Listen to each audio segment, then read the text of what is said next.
take a look at this sentence. How would you say this? Because I'm about to show you what I find over and over again when I'm working with students. We could be working on vowel sounds or consonant sounds or breath, but the thing that crops up for students, regardless of the country that they come from, is this issue that comes up with stress. Let's talk about it. Good morning, guys. Good evening. Good afternoon. Welcome to your daily American English pronunciation show, which is Wake Up American. We're here usually between the hours of 7 to 8 a.m. to make sure that you can get in your 5 to 10 minutes of pronunciation practice for today.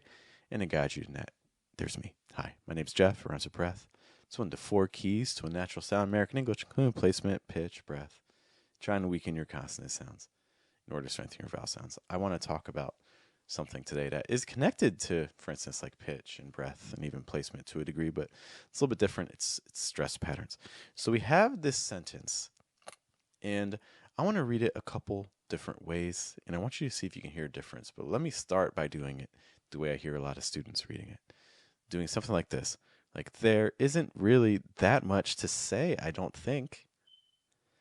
And there isn't necessarily anything wrong with that. But there could be a huge problem if that's how you're saying almost every sentence. And the issue is that we're pretty much stressing every single word. So the result is a sentence that, from a listener's perspective, I feel like I'm being pulled in many different directions at once. And I never really get a chance to settle and really understand what's being said. It's very disruptive. And so what I want to do today is kind of just do a quick stress exercise that you can do with, honestly, any sentence that you find, because we want to try to smooth sentences out a little bit. So let's begin with maybe just having a single stress, just to kind of give you some contrast immediately, and then we'll gradually add more and more stresses. So maybe for our first stress, let's put the stress on the word that. So the only word we're going to stress is that. And when we stress a word, we go a little bit higher in pitch compared to what came before it. And we try not to go higher in pitch anywhere else. We may also lengthen the word a little bit, okay? So we're going to stress that. And it may sound something like this. I encourage you to repeat after me. There isn't really that much to say, I don't think. There isn't really that much to say, I don't think. Okay. Now let's do 2 stresses. Let's stress that and think. There isn't really that much to say, I don't think. There isn't really that much to say, I don't think. Let's now add a third stress. Let's maybe put the stress on isn't. There isn't really that much to say, I don't think. There isn't really that much to say, I don't think. Do you see how the rhythm of the sentence is starting to change as we add all these stresses? Let's now add a stress on say. There isn't really that much to say, I don't think. There isn't really that much to say, I don't think. Do you see how the sentence is really starting to become a lot choppier? Let's add another one. Let's maybe add a stress on I. There isn't really that much to say, I don't think.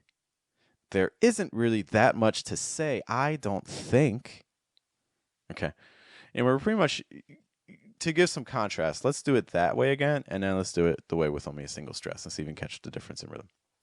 There isn't really that much to say, I don't think.